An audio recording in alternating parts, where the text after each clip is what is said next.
Radio J. Le Forum Radio J, Frédéric Aziza. Radio J. Bonjour et bienvenue au Forum Radio J dont vous êtes l'invité Aurore Berger, bonjour. Bonjour. Alors après un mois d'incertitude et de cafouillage en tout genre, le gouvernement est donc désormais au complet. Et est-il en état de répondre aux attentes des Français, notamment à ceux qui souffrent ?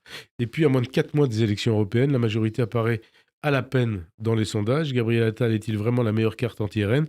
Et comment mener ce combat contre le tandem Le Pen-Bardella ? Et puis il y a aussi la guerre d'Israël contre le Hamas. Quid de ses conséquences en France? La stratégie pro-Hamas de LFI met-elle en danger les Juifs français? Mais pour commencer, Aurore Berger, la disparition de Robert Badinter, qu'est-ce que vous retenez de lui ?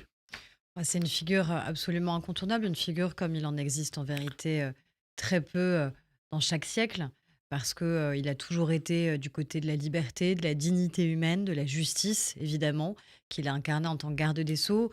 Et on retient de lui des lois qui ont changé la vie, qui ont changé notre constitution, qui ont changé tout simplement la manière avec laquelle on considère les libertés et les droits humains, que ce soit évidemment sur l'abolition de la peine de mort, dont il avait convaincu François Mitterrand et réussi à convaincre, ce qui n'était pas une évidence à l'époque, les parlementaires, la dépénalisation aussi de l'homosexualité. Il faut rappeler que c'était jusque-là un crime, qu'on pouvait aller en prison du simple fait d'aimer quelqu'un qui n'était pas à l'époque, soi-disant, dans les codes ou dans les habitudes. Et puis, les combats qu'il a continué à porter sur la question du génocide, notamment, sur la manière avec laquelle on pouvait judiciariser ce qui se produisait dans ces cas extrêmes. Et évidemment, son attachement à la vie et donc à la lutte contre toutes les formes de haine et notamment l'antisémitisme. Et pourtant, vous venez de la droite, hein ? Je pense qu'il appartient en vérité à personne. Évidemment que c'était un homme de gauche, il ne sait pas se le réapproprier, mais l'héritage qu'il laisse est bien plus grand que celui de n'importe quel parti politique. Est-ce qu'il a sa place au Panthéon, Robert Badinter ?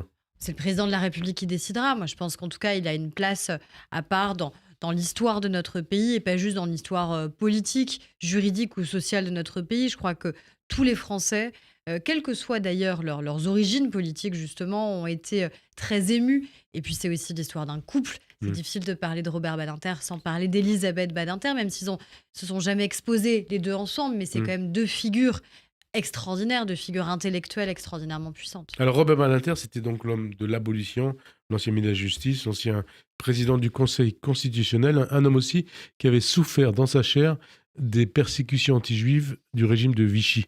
Son père a été arrêté sur ordre de Klaus Barbie et déporté à Sobibor. Mercredi, dans le discours qu'il a prononcé à l'occasion de l'hommage qu'il a rendu aux victimes françaises du Hamas, Emmanuel Macron a dénoncé ce qu'il a appelé le plus grand massacre antisémite de notre siècle. Invité en décembre 2022 de l'émission Les Enfants de la République sur Radio J, Robert Badinter dénonçait alors, et déjà, un antisémitisme porté par une partie de la gauche, en l'occurrence LFI, et il dénonçait aussi un antisémitisme camouflé en antisionisme. Il avait raison ou pas ? Malheureusement, l'antisémitisme, il est protéiforme et il ne s'est pas arrêté parce que la Seconde Guerre mondiale s'est arrêtée. Ce serait bien trop simple de se dire qu'il appartient au passé. Donc, il a à la fois une forme d'antisémitisme un peu rampant, qui a toujours existé, qui est animé et qui continue à être animé par l'extrême droite. Et il ne faut pas abandonner ce combat, évidemment. Et puis, il y a des formes renouvelées de l'antisémitisme, notamment au travers de l'antisionisme. Et moi, je connais étonnamment pas un antisioniste qui soit pas en même temps antisémite. Ah bon ? Donc, il faut être clair, oui, parce que l'antisionisme, c'est pas et on précise les choses, la voilà, c'est ce que j'allais vous dire. De l'État d'Israël ou du gouvernement israélien, il faut distinguer les choses.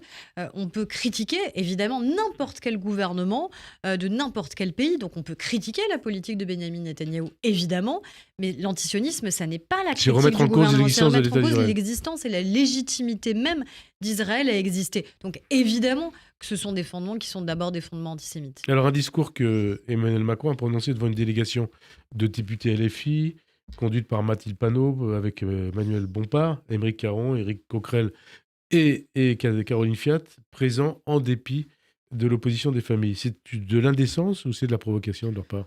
Je pense que c'est les deux, c'est-à-dire que c'est à la fois de l'indécence parce que c'était un hommage national. Certes, ça n'était pas un enterrement, mais c'était d'abord un hommage qui était là pour honorer la mémoire de celles et ceux qui ont été assassinés par le terrorisme islamiste, par le Hamas. Et c'est surtout un moment qui était dédié aux familles. Et quand les familles elles-mêmes disent « on ne veut pas de vous », comment pouvez-vous vous imposer ? Comment pouvez-vous imposer votre présence à des familles endeuillées, à des familles aussi qui attendent le retour de plusieurs de nos otages? On avait laissé symboliquement 3 chaises vides pour ces otages qui doivent pouvoir, revenir chez eux, revenir en France, en tout cas être libérés. Donc oui, c'est de l'indécence, mais c'est surtout une volonté politique. Je pense que là-dessus, il faut Quelle toujours être volonté très clair. politique? Et c'est-à-dire que parfois, on dit: «Bah, écoutez, c'est que de la provocation de leur Mmh, part et mmh. cetera». Ça va au-delà de ça. Il y a une volonté de flatter une forme d'électorat. Ils en attendent C'est quoi quelque cette forme chose d'électorat? politiquement. C'est quoi cette forme d'électorat? Bah, ils attendent quelque chose politiquement, d'une forme d'électorat, communautariste sans doute, qui fait son lit L'électorat des justement banlieues sur d'origine musulmane, ça que vous voulez dire? je sais pas, mais en tout cas, il y Mmh. a une volonté d'aller chercher un électorat, qui veut importer, comme à chaque fois, ce qui se passe en Israël, ce qui se passe à Gaza, d'en tirer soi-disant des enseignements politiques en France. Mais le seul enseignement qu'on en tire depuis le 7 octobre, c'est que le 7 octobre, comme le président de la République l'a rappelé, c'est le pire pogrom de notre siècle, c'est-à-dire la volonté de tuer des juifs parce qu'ils sont juifs, et notamment 42 Français qui ont été assassinés. Et la conséquence que ça a eu, ça a été une montée de l'antisémitisme dans notre pays. C'est ça qui devrait créer de Et l'indignation et alors de LFI l'écœurement. LFI a une part de responsabilité dans cette montée de l'antisémitisme? Ah ben moi, ça, j'en suis intimement persuadée depuis longtemps. Euh, L'extrême droite et l'extrême gauche, alliés objectifs de la montée de l'antisémitisme. Ça fait malheureusement des années que c'est le cas. Et donc, je pense qu'il ne faut pas non plus que LFI permette trop facilement au RN de s'en sortir sur cette question-là, parce que les outrances, l'indécence, les provocations, la volonté, encore une fois, de flatter un électorat communautariste de la part de LFI, permet au RN, finalement, de se faire bien discret sur le sujet, voire même de devenir, soi-disant, un allié objectif des Français juifs. Ça ne sera jamais le cas. Jamais le cas. Et résultat, on a des députés RN qui peuvent venir aussi à cet hommage national comme si tout cela allait de soi, comme si c'était une évidence, alors même qu'il y a cette historique, cette histoire, ces amitiés, ces alliés européens. Et je pense que là-dessus, il ne faut pas non plus l'oublier. Et il faut aussi le dénoncer cette hypocrisie. Le parcours de Mélenchon, comment vous le jugez? Est-ce que vous considérez qu'il est antisémite? Je considère qu'en tout cas, de manière évidente, les déclarations qui sont les siennes, les sorties qui sont les siennes, flattent l'antisémitisme. Les propos qu'il avait tenus sur mon amie Yael Braun-Pivet, présidente de l'Assemblée nationale, parce qu'en tant que présidente de l'Assemblée nationale, en tant que citoyenne et femme, elle s'était rendue justement en Israël pour constater Mmh. l'horreur absolue qui s'y était produite quand il avait dit qu'elle, je cite, campait à Tel Aviv. Il n'y a pas vraiment de doute Mais parce sur qu'on précise qu'une partie de sa l'utilisation famille de ces mots. a été A exterminée été dans les camps. exterminée et Ouais. déportée. On le sait. Yael, malheureusement, subit suffisamment d'attaques antisémites. Et elle réagit toujours avec beaucoup de fermeté et de dignité sur cette question-là. Il n'y a pas de doute à ce moment-là sur la volonté de Jean-Luc Mélenchon. Il connaît suffisamment la langue Volonté, française. c'est-à-dire quelle Bah, volonté? quand vous dites camper pour quelqu'un qui a vu sa famille être en partie déportée, qui est elle-même juive et qui elle-même fait l'objet d'attaques antisémites, évidemment que ce sont des relents antisémites évidents, et il connaît trop bien la langue française pour ne pas le savoir. LFI, c'est le nouveau parti antisémite? LFI, en tout cas, c'est un parti antisioniste, ça c'est clair. Et pour moi, l'antisionisme, c'est une nouvelle forme de l'antisémitisme. Alors, ce 11 février marque le 128e jour du pogrom du Hamas du 7 octobre. Est-ce que vous considérez comme légitime, toujours comme légitime, la riposte d'Israël et sa volonté d'éradiquer le Hamas? Le Hamas est une organisation terroriste islamiste. Déjà, il faut bien caractériser les choses, ce que certains ont refusé de faire depuis le 7 octobre. Donc, il est légitime, évidemment, qu'un État qui est un État démocratique et souverain souhaite éradiquer ceux qui sont sa plus grande menace.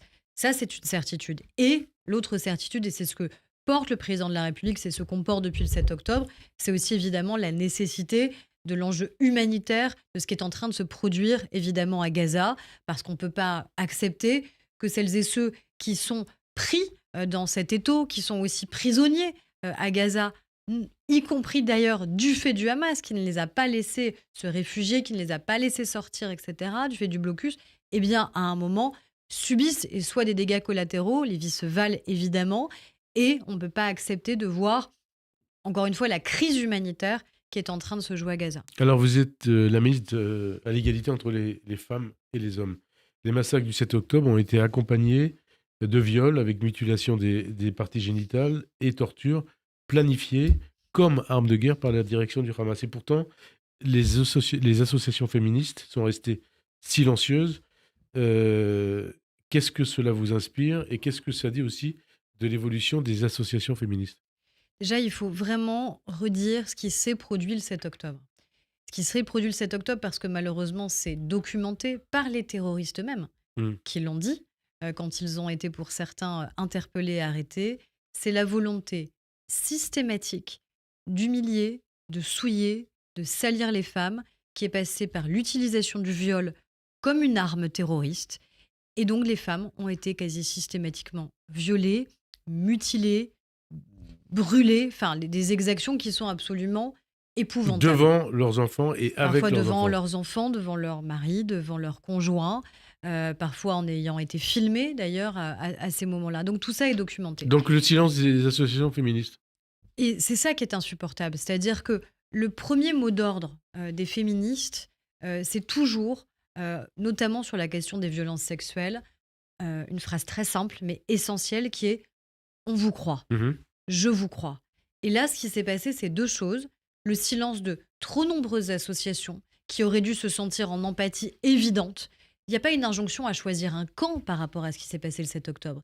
Ce qui s'est passé le 7 octobre, c'est une attaque terroriste islamiste. Ce sont des milliers de femmes qui ont été exterminées, assassinées, brûlées ou violées. Ce n'est pas la question là de ce qui se passe à Gaza. C'est ce qui s'est passé ou pas le 7 octobre. Et donc, toutes les associations auraient dû évidemment être en empathie pourquoi ne l'ont pas fait et réagir.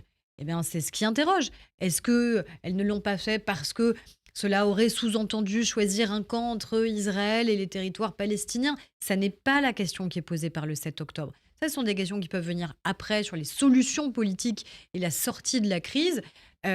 Est-ce que c'est parce que ce sont des femmes qui sont juives? Parce que ce sont évidemment Quand vous des dites est-ce questions... que c'est pour vous, c'est ça? Je ne sais pas. C'est une question ou c'est un constat? Ce sont des questions que je pose parce que ce sont des questions qui doivent nous interpeller. Parce que, est-ce que si le drame qui s'est produit le 7 octobre à l'encontre des femmes s'était produit ailleurs, est-ce que les réactions auraient été plus fortes? Votre réponse?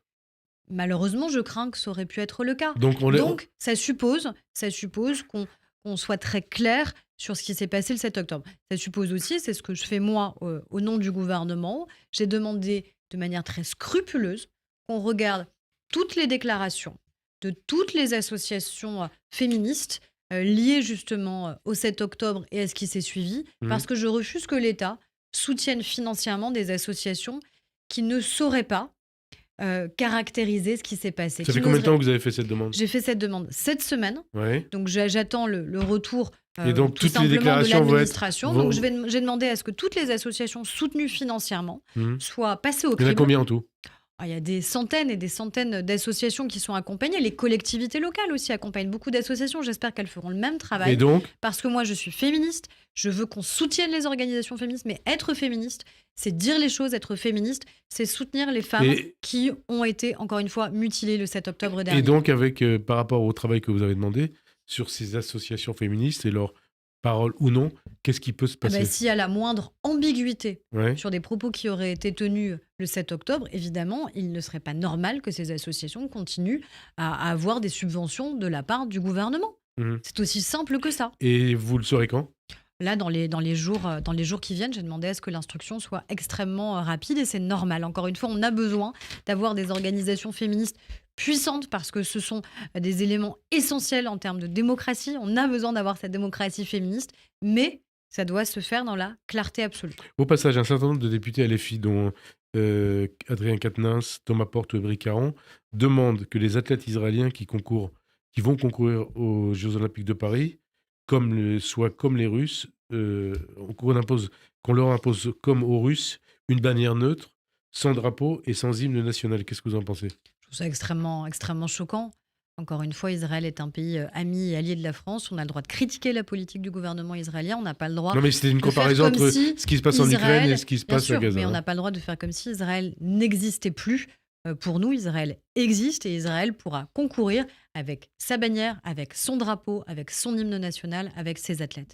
Alors, on en vient à un dossier qui vous concerne en tant que ministre à l'égalité homme-femme, celui relatif à la Ciivise, la commission indépendante sur l'inceste et les violences sexuelles faites aux enfants. Une commission qui a été créée par le gouvernement il y a 3 ans, après la publication du livre de Camille Kouchner. Son mandat a été d'écouter les adultes victimes de violences sexuelles dans l'enfance et de conseiller le gouvernement pour mettre en place des politiques publiques pour lutter contre. Le juge pour enfants Édouard Durand, qui co-présidait la Ciivise, a été évincé de son poste et remplacé par Sébastien Bouey et le médecin Caroline Rey-Salmon, laquelle a été obligée de se mettre en retrait parce qu'elle est accusée d'agression sexuelle. Et jeudi, c'est Sébastien Bouey qui a démissionné. Beaucoup d'acteurs, d'associations, de victimes s'inquiètent pour l'avenir de la Ciivise. Qu'est-ce que vous leur répondez? D'abord que la Ciivise a joué un rôle absolument déterminant. Ce sont des milliers de témoignages qui ont été recueillis par le juge Durand, qui a fait un travail absolument remarquable. Sans lui, je pense, sans son engagement sincère, je pense que la Ciivise n'aurait pas eu cette existence-là. Et il dit, Donc c'est le absolument juge Durand, déterminant. l'arrêt de la Ciivise est vécu comme une violence, une trahison, un abandon. Il n'y a pas d'arrêt de la Ciivise. Et ça, Mhm. je pense que c'est extrêmement important. Donc ça va continuer. Oui, ça va continuer. Et puis, il y a d'autres enjeux aussi qui doivent pouvoir être explorés sur la question des violences sexuelles, sur la question à la fois de la protection de nos enfants et la protection des adultes de demain ou d'aujourd'hui qui ont pu vivre des sévices en tant qu'enfants. Moi, il y a tout un champ qui est absolument, je crois, déterminant, qui est la question de la pornographie, par exemple, la manière avec laquelle aujourd'hui nos enfants se construisent leur identité affective, sexuelle, uniquement au travers de la pornographie, avec une pornographie qui n'est pas celle qui existait dans les années C'est aussi le problème 80-90, des écrans dont a parlé qui est Emmanuel Macron. d'une violence inouïe, Mm. qui montre en permanence des femmes qui sont frappées, qui sont humiliées par pas un homme, mais parfois des dizaines d'hommes. Enfin, ce sont des images qui sont extrêmement violentes. Donc l'idée n'est pas d'être une mère la morale. Les gens regardent du porno s'ils le souhaitent. Mais quand on a 10 ans, quand on a 12 ans, quand on se pose des questions sur ce que veut dire être la sexualité tout simplement, et qu'on découvre la sexualité uniquement à travers ça, eh bien évidemment, ça a des conséquences. Ça a des conséquences pour nos adolescents, ça a des conséquences pour les adultes de demain, ça a des conséquences sur les rapports d'égalité entre les femmes et les hommes, et sur la question des violences, évidemment. Donc ça, ce sont des enjeux aussi qui doivent pouvoir être abordés par la nouvelle Ciivise. Et évidemment, il va falloir que les propositions qui ont été portées par la Ciivise, par le juge Donc Durand, 82 puissent propositions. avoir progressivement un certain nombre de traductions. Et je crois que c'est l'engagement que va prendre le gouvernement. La nouvelle direction de la Ciivise, elle va être mise en place quand?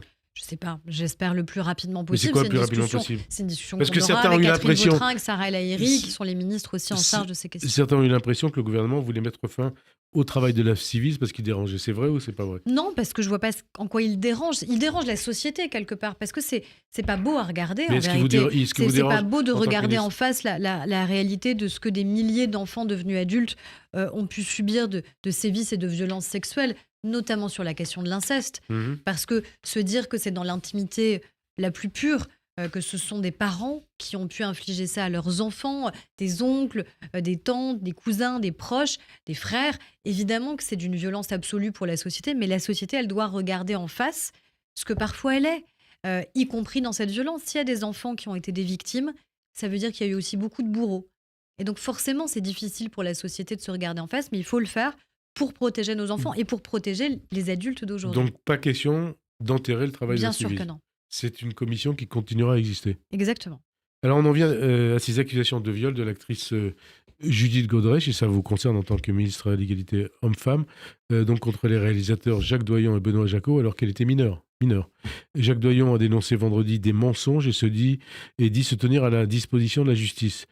D'abord, comment vous réagissez à ça, aux accusations de Judith Godrèche, au témoignage de Judith Godrèche? Qu'est-ce que ça dit du milieu du cinéma et qu'est-ce que ça vous inspire? C'est un témoignage qui est extrêmement puissant. D'abord parce que Judith Godrèche, c'est quelqu'un que les Français connaissent, que les Français apprécient. Donc forcément, quand vous avez quelqu'un de populaire qui fait partie de l'histoire finalement populaire de notre pays depuis des années, ça interpelle.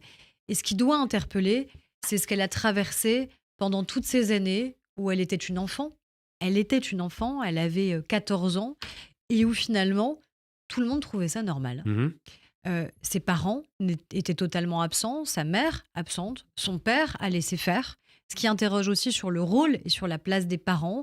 C'était aussi le cas avec Vanessa Springora, qui a écrit ce livre sur le consentement, avec Flavie Flament, qui a écrit un livre qui s'appelle La Consolation. Donc on a des jeunes filles, des enfants qui ont été La photo parent ou la abandonnés. photo bourreau? Les deux. Mhm. Les deux. parce qu'on a des enfants, des jeunes filles qui ont été abandonnées par leurs parents, suffisamment abandonnées pour être livrées aux mains d'hommes beaucoup plus âgés, qui, de manière évidente, les ont violées. Parce qu'il n'y a pas de consentement qui existe quand vous avez 13 ou 14 ans. C'est ça qui doit protéger nos enfants. Et la loi le disait déjà à l'époque. Et je crois que ça, c'est très, très important. Et encore une fois, le plus choquant, c'est aussi, évidemment, tous ces entourages qui voyaient. C'est comme si, là, à votre table, le dimanche midi, vous aviez invité un ami de 40, 45 ans qui venait accompagné d'une enfant de 13 ou 14 ans Et on laissait et que faire. vous trouviez ça normal, amusant, sympathique. Et Elle est alors peut-être un peu subversif, Et mais alors pas bien grave. Ah bah justement, on va parler d'un documentaire réalisé par Gérard Miller en 2011. Gérard Miller, actuellement accusé de viol, dont on va parler tout à l'heure, et d'agression sexuelle par une quarantaine de femmes. Jacot, le réalisateur Benoît Jacot, il manifestait sa conviction qu'un réalisateur, je le cite, ne peut pas filmer une actrice s'il n'est pas amoureux d'elle. Hein. Et là, c'est une allusion à la mineure Judith Godrèche. Et il ajoutait: Judith a braqué mon désir, comme une très jeune femme peut le faire, je crois. Avant d'aborder, toujours Jacot dans un sourire, les potentialités transgressives qu'offre le cinéma, il dit: c'est forcément une transgression, ne serait-ce qu'au regard de la loi telle qu'elle se dit. Conclusion du même Jacot: on n'a pas le droit en principe, je crois, mais ça, elle n'en avait rien à foutre, et même ça l'excitait beaucoup, je dirais. Comment vous réagissez à ça? Je trouve que c'est Hein des propos qui sont 13 ans après, absolument, d'ailleurs, 13 ans après. absolument écœurants. Absolument écœurants parce que une enfant n'est pas responsable, évidemment. Une enfant de 13 ans n'est pas là pour provoquer le désir. Quand même, elle le provoquerait. Il y a des adultes qui savent dire non. Hmm. Donc la responsabilité, elle est évidemment celle des adultes, elle n'est jamais celle des enfants. Ce qui est insupportable, c'est qu'ils retournent cette responsabilité et ils considèrent que c'est donc elle, cet enfant, qui l'a provoqué, elle qui l'a aguiché, elle qui désirait donc à 13 ans, 14 ans, 15 ans, 16 ans, 17 ans vivre avec lui. Et puis il y a tout le témoignage qu'elle a apporté sur cette relation d'emprise, sur les sévices vraisemblablement qu'il a pu lui infliger, qu'il ne nie pas d'ailleurs, qu'il ne nie pas pendant des années. D'autres femmes vraisemblablement se sont jointes ensuite. Et qu'est-ce que vous attendez de la justice en ce qui concerne ces deux affaires? Alors, Doyon, Jacot. il y a, on verra s'il y a ou pas prescription. La prescription a été allongée. Ouais. C'était 20 ans. On l'a passé à 30 ans après la majorité. C'est pas au moment des faits que ça commence, c'est après la majorité de l'enfant donc devenu adulte. Donc il y a maintenant ces 30 années. Je pense qu'il y a des faits qui malheureusement tombent sous le coup de la prescription, d'autres non. Mais pour autant, la justice s'est saisie. La justice s'est saisie. Et ça, je crois que c'est extrêmement important que les femmes, les enfants devenus adultes sachent que la justice, évidemment, elle ne laisse rien passer et donc elles peuvent compter évidemment sur l'État en général pour les accompagner. C'est extrêmement dur de dire. Il n'y a aucune femme qui a intérêt à faire ce témoignage. Judith Godrèche, elle a eu beaucoup de courage, évidemment, dans le témoignage qu'elle a apporté, qui en entraîne sans doute d'autres. Et je crois que c'est peut-être le MeToo français qui est en train de se passer parce que... MeToo français ou MeToo du cinéma? Peut-être un peu les deux, mais parce que le cinéma, c'est un des secteurs les plus visibles, parce que c'est celui de la passion, c'est celui aussi des fantasmes. Mais au-delà de ça, à un moment, ça n'empêche pas évidemment qu'il y a des règles, qu'il y a la loi, qu'il y a ce qui est permis et ce qui ne l'est pas. Et la loi, elle fixe justement des interdits qui sont absolument déterminants pour protéger les plus vulnérables, donc nos enfants, protéger les femmes qui continuent à être victimes de violences, parce que là, on décrit des femmes qui étaient encore une fois des enfants à l'époque des faits, mais il y a des milliers de femmes qui, chaque année dans notre pays, subissent des agressions sexuelles, subissent des viols qui les détruisent. Et nous, notre responsabilité, c'est d'arriver à éradiquer cette violence. Les rapports humains, les rapports entre les femmes et les hommes ne peuvent pas être nourris par la violence. Et j'en finis par ça parce qu'il y a un rapport extrêmement inquiétant qui est paru du Haut Conseil à l'égalité qui dit que un homme sur 4, 1 sur 4, âgé entre 20 et 35 ans, considère normal de parfois être violent pour se faire respecter par sa femme. Dans ceux qui aujourd'hui ont entre 20 et 35 ans. Donc ça veut dire que ce travail-là, de mobilisation de la société, il doit impérativement se poursuivre et s'amplifier. Un mot aussi sur le psychanalyste Gérard Miller, compagnon de route de Jean-Luc Mélenchon, grand donneur de leçons. Parmi les 41 femmes qui témoignent contre lui, 18 évoque des faits de viol et d'agression sexuelle qui seraient survenus entre 1993 et 2020. Les autres, des tentatives. Miller affirme s'être toujours assuré du consentement des femmes et il estime aussi que ces témoignages amalgament sous les mêmes qualifications infamantes de multiples faits pourtant parfaitement distincts. Qu'est-ce que vous en pensez, Miller? Moi, ce qui m'interpelle, Le cas Miller. c'est le nombre de femmes. Le nombre de femmes qui aujourd'hui ont le courage de dire et de témoigner. C'est pas une ou deux femmes. Je crois qu'on en est même à plus de 50. Plus de 50 en fonction des différents médias qui ont témoigné sur ce qui s'apparenterait à un peu un mode opératoire. C'est-à-dire des jeunes femmes, parfois très jeunes, Mhm. parfois mineures, interpellées comme ça au cours d'une émission de télévision. Des jeunes filles vulnérables, sans doute, qui viennent au départ pour des motifs professionnels et puis qui très vite se retrouvent là encore enrôlés, embrigadés, parce que c'est un homme puissant à Et donc- l'époque, c'est et un donc- homme connu. Ouais. Donc moi, là, j'attends que la justice soit évidemment saisie, parce que les faits sont des faits souvent récents. Donc là, il n'y a pas de doute. Il n'y a Si pas de ces faits prescription, a existent, priori. Hein. Ouais. si ces faits existent, ils ne seront pas touchés par la prescription. Donc, ça veut dire que l'enquête judiciaire va pouvoir exister, qu'elle doit le faire évidemment sereinement, qu'il est toujours évidemment présumé innocent, mais il semble ne pas nier un certain nombre de faits qui lui sont reprochés aujourd'hui par ces femmes. Qu'est-ce que vous attendez à son sujet de ses amis de LFI? J'aimerais Ils sont qu'il le quelque peu condamne silencieux. avec la même force qu'il condamne parfois vite d'ailleurs un certain nombre d'autres. Mais encore une fois, on parle d'un parti politique qui n'a eu aucun mal à réaccueillir en interne et à même applaudir au moment de sa réintégration Adrien Quatennens, qui lui, il n'y a pas Vous de avez doute, dénoncé à l'époque lui en tant a que président été du groupe condamné. Renaissance. Ouais. Et donc, lui, ça veut c'est dire pas quoi? des supputations. Et donc, ça veut Adrien dire quoi? Quatennens a été condamné parce qu'il a frappé sa femme. Et quand il est revenu à l'Assemblée nationale, c'est une des images les plus violentes moi que j'ai vécues à l'Assemblée. Quand il revient à l'Assemblée pour s'exprimer pour la première fois, il se lève pour l'applaudir. Mais on applaudit qui? On applaudit un homme qui a battu sa femme? Et donc, ça signifie quoi? Ça veut dire quoi? Ça signifie que les filles sont souvent prêtes non seulement à donner des leçons, mais surtout à condamner quand ils estiment qu'il peut y avoir un gain politique, mais que quand ce sont leurs amis ou leurs proches, étonnamment, là, il n'y a plus aucune condamnation. Or, quand on est du côté de l'égalité, quand on est du côté des droits des femmes, quand on est du côté de la lutte contre les violences faites aux femmes, on l'est pas le matin pour ne plus l'être l'après-midi. On l'est tout le temps, quelles que soient les personnes mises en cause. Les associations et les militantes féministes sont aussi quelque peu silencieuses sur ce Non, cas honnêtement, Miller. elles ont réagi. C'est d'ailleurs un grand journal des femmes et des droits des femmes qui a révélé cette affaire, puisque c'est le Elle. magazine Elle qui l'a mis en une et dont les journalistes d'ailleurs ont dit qu'elles étaient submergées depuis le début de l'enquête d'appels inondés de nouveaux témoignages quasiment tous les jours. Autre affaire qui vous concerne. Bertrand Cantat, l'ancien chanteur de Noir Désir, condamné en 2003 pour le meurtre de Marie Trintignant, a ouvert avec son groupe Détroit une cagnotte sur la plateforme de financement participatif Ulule pour financer la création de leur prochain album. Vendredi, la cagnotte s'élevait à peu près 130 000 euros, avec plus de 2000 contributions. Devant les protestations des associations féministes, Ulule s'est désolidarisé du projet de Cantat. Quelle leçon vous tirez de cette affaire, cette nouvelle affaire Cantat? Moi, j'aimerais qu'on se souvienne de 2000 contributions quand même. Hein. aussi comment ça s'est passé Ouais. au moment du meurtre de Marie Trintignant. À l'époque, il n'y avait pas eu MeToo, en effet. Et à l'époque, c'était passé presque pour un petit fait divers. Une dispute qui avait mal tourné, la victime qui devenait la coupable, parce que je me souviens de comment l'affaire avait été présentée. On cherchait tous les maux de la terre à Marie Trintignant. C'était elle qui l'avait provoqué, etc. Enfin, des phrases, j'espère qu'on ne pourrait plus entendre aujourd'hui. Donc il y a aussi que la société fasse un peu son examen de conscience sur ce qui s'était produit à l'époque. Il n'en reste pas moins que Bertrand Cantat a été condamné Ouais. parce qu'il a tué. Parce qu'il a tué. Il a assassiné sa compagne, qui était la comédienne Marie Trintignant. Et c'est vrai que le voir aujourd'hui remonter sur scène comme si de rien n'était, pouvoir monter en quelques heures une cagnotte pour refaire un album, je trouve que c'est une violence supplémentaire. Il y a aussi cette histoire de sextape au Sénat.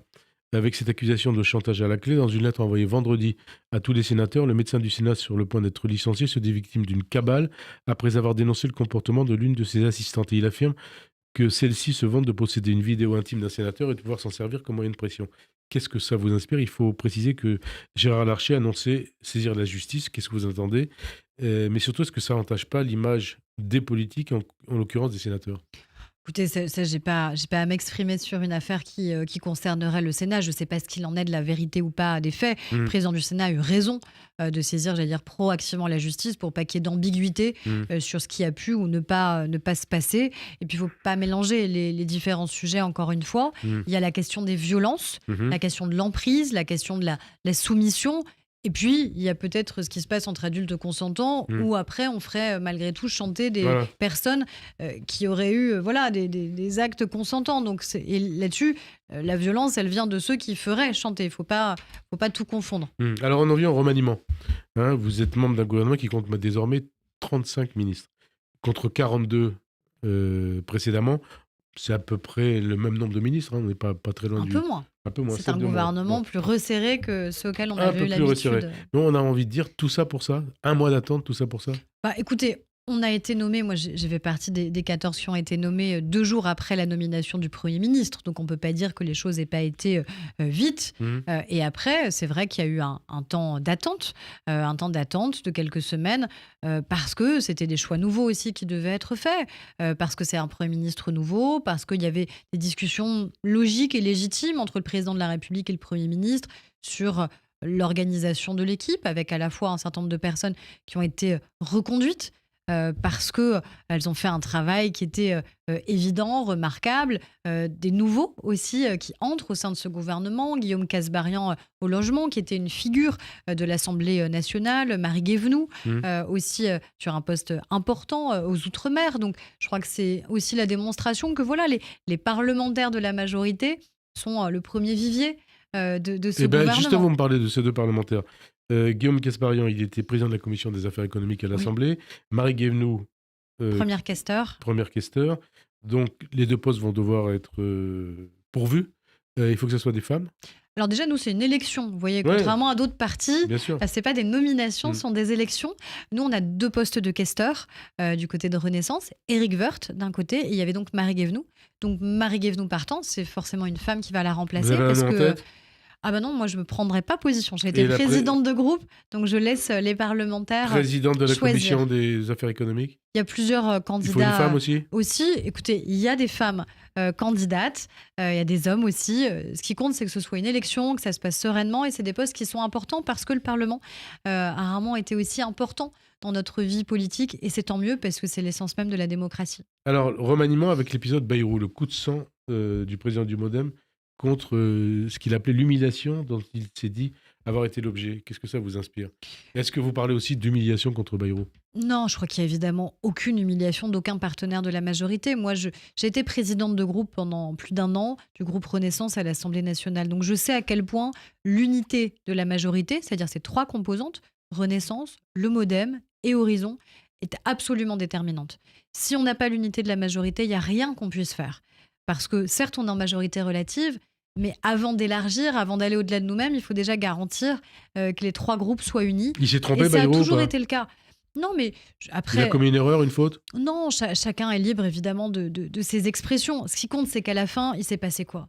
À la fin, on a 4 personnalités du Modem Mhm. qui sont aujourd'hui au gouvernement, que ce soit Marc Fesneau, que ce soit Jean-Noël Barrot maintenant aux affaires européennes, Sarah El Haïry sur l'enfance et les familles, Marina Ferrari sur le numérique, et tant mieux. Ce qui veut dire que les 3 composantes de la majorité sont représentées et sont sur des postes Donc qui le sont Modem fait toujours partie de stratégiques. la majorité. Je crois plus que jamais fait partie de la majorité. Après, il faut aussi accepter qu'il y a 3 groupes de la majorité, qu'il y a Mhm. 3 partis politiques. Donc ça veut dire qu'il peut y avoir évidemment des nuances et parfois même des différences. Alors, je ne sais pas s'il y a des nuances ou pas entre les ministres, entre les partis. Quelles doivent être les priorités du gouvernement et de la majorité aujourd'hui? Je crois qu'il y a des priorités assez simples et claires qui nous sont dictées par les Français eux-mêmes, à la fois sur les questions des services publics, sur la question de la santé, sur la question de l'école. Je crois que c'est d'abord là qu'on est attendu, parce que c'est ça qui doit garantir finalement aux Français que nos services publics sont à la hauteur de ce qu'ils attendent évidemment dans notre pays. Je crois qu'il y a aussi cette soif d'égalité. Alors moi, j'ai la charge de l'égalité entre les femmes et les hommes, mais cette justice sociale, cette justice fiscale, cette égalité dans le pays, je crois que ça, ce sont des enjeux qui sont aussi déterminants pour les Français. La question du logement aussi, parce qu'on sait à quel point ça a un impact sur la capacité d'être mobile socialement, géographiquement, professionnellement, à quel point ça peut impacter aussi évidemment votre pouvoir d'achat. Et puis moi je crois, on a eu un séminaire gouvernemental hier, c'est ce que j'y ai dit, qu'on a besoin aussi de démontrer qu'il y a des conquêtes nouvelles, que le politique n'est pas juste là pour gérer ou réorganiser, réarmer nos services publics, même si c'est déterminant, mais des conquêtes sociales nouvelles qui doivent pouvoir exister. Moi, je parle de celles qui sont dans mon champ. Encore une fois, l'égalité professionnelle, l'égalité économique des femmes, on voit bien qu'on n'est pas au niveau de ce que doit être notre pays sur le sujet. L'intégration de toutes les personnes, je pense notamment à la question de l'inclusion, la question du handicap. J'ai la charge de la lutte contre les discriminations. La première des discriminations aujourd'hui qui remonte à la défenseure des droits, c'est quoi ? C'est la question du handicap. Donc vous voyez, il y a aussi des belles nouvelles conquêtes qui sont importantes dans notre pays. Parmi les nouvelles conquêtes, a priori, il y a l'IVG dans la Constitution. Oui. Le congrès aura vraiment lieu début mars ? Ça dépend du vote des sénateurs. Le 28 février. Le congrès n'existe que si le Sénat vote. Moi, j'ai porté ce texte depuis le tout début. Je l'ai initié. Je l'ai initié à l'Assemblée nationale avec le groupe Renaissance. On avait déposé la première proposition de loi sur le sujet. Je l'ai porté avec Éric Dupond-Moretti au nom du gouvernement. Donc, j'y suis particulièrement attachée parce qu'il y a peu de moments où... Quand vous montez à la tribune de l'Assemblée nationale, quand vous êtes député ou sénateur et que vous appuyez sur oui ou non, vous vous dites que vraiment, vous légiférez non pas juste pour le moment présent, mais pour l'avenir. Gérard Larcher, il dit que ça ne sert pas à grand-chose. Mais c'est là où j'ai un désaccord avec lui. Je peux comprendre les réticences sur le fait qu'il faille changer la Constitution. Mais c'est une liberté fondamentale. Se dire que nos filles, demain, elles n'auront plus jamais à se poser la question de savoir si oui ou non, elles ont le droit de disposer librement de leur corps, qu'elles ont le droit de faire le choix d'être mère, de ne pas l'être, de choisir quand elles veulent l'être, c'est absolument déterminant. Et il ne faut pas croire que ce qui se passe à côté de nous ne pourrait jamais se produire chez nous. À côté de nous, c'est plutôt aux États-Unis. Oui, c'est aussi sur le continent européen. Oui, c'est aussi sur le continent européen, en Pologne, en Hongrie, notamment même au Portugal. Donc, encore une fois, c'est pas si loin de nous. Et les États-Unis, c'est quand même soi-disant la première démocratie au monde. Donc, encore une fois, quand on a l'opportunité de protéger des droits et des libertés fondamentaux, eh bien, je crois qu'il faut le faire. Donc, allons-y. J'espère vraiment et sincèrement que le Sénat ne passera pas à côté de ce moment qui est un moment historique pour les femmes, un moment de combat déterminant pour les femmes. J'ai vu de nombreuses femmes réinterpeller le président du Sénat, justement, de nombreuses associations, de nombreuses féministes. Ne passons pas à côté de ce moment. Alors, vous parlez de l'école d'éducation. Nicole Belloubet, nouvelle ministre de l'Éducation nationale, avait fait état en 2016 de son opposition à l'uniforme à l'école. C'est pas un problème que la nouvelle ministre de l'Éducation apparaisse en opposition avec un objectif fixé par le Premier ministre ? Vous savez, moi, Nicole Belloubet, j'ai travaillé avec elle quand elle était garde des Sceaux. Ça s'est bien passé à l'époque ? Ça s'est très bien passé. Ouais. C'est quelqu'un de compétent, il n'y a vraiment aucun doute là-dessus. Elle est sympathique, ouverte, compétente. Oui, et puis qui a été rectrice. Ouais. Elle a été rectrice, donc qui connaît parfaitement le monde de l'éducation nationale, qui est quelqu'un de très déterminé, de très travailleur. Mais déterminé sur quoi ? Dit non à l'uniforme. Et qui, à partir du moment où elle est nommée ministre, le dit elle-même, elle va porter le projet qui est celui du président de la République et du Premier ministre. Donc la feuille de route, elle est claire sur la nécessité de faire confiance, évidemment, au monde enseignant, d'élever le niveau pour garantir que partout, l'école publique, gratuite, libre, laïque, puisse être mieux structurée, mieux organisée, produire des effets pour que aucun parent n'ait l'impression que l'école n'est pas au niveau de ce qu'ils attendent pour leurs enfants, tout simplement.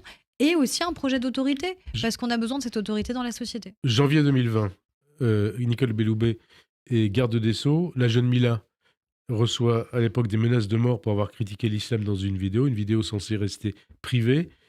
Et qu'est-ce que déclare Nicole Belloubet ? Je la cite, « L'insulte à la religion, c'est évidemment une atteinte à la liberté de conscience, c'est grave. » 4 ans après, est-ce que cela ne fait pas tâche dans le contexte actuel du fait des nouvelles fonctions de Mme Belloubet ? Écoutez, elle aura l'occasion, à mon avis, de répondre à ces questions et de clarifier ou de Vous s'exprimer. regrettez ces déclarations de l'époque Moi, ce celle que qui était j'ai garde des toujours Sceaux dit, vous Ouais. connaissez mon Ouais. attachement à la laïcité. La laïcité, elle est consubstantielle de notre République. Et le droit au blasphème est évidemment absolument déterminant. Voilà, c'est pas une provocation, le droit au Ouais, parce qu'il y blasphème, en a qui c'est sont morts juste pour ça. hein. une liberté. Ouais. C'est une liberté et en effet, certains ont été assassinés par le terrorisme du fait de l'usage de cette liberté. Donc c'est une liberté précieuse, c'est une liberté qu'on doit défendre et je n'ai aucun doute sur le fait qu'elle le fera. Dans moins de 4 mois, les élections européennes, la majorité est à la peine dans les sondages. Désormais, sous la barre des 20%, un sondage Elab vous annonce à 16,5%, très largement distancé par le RN qui est, je crois, à 27,5%. Est-ce qu'il n'y a pas le feu au lac Mais pour je crois que la engager campagne, elle a tout simplement pas encore commencé pour les Français eux-mêmes.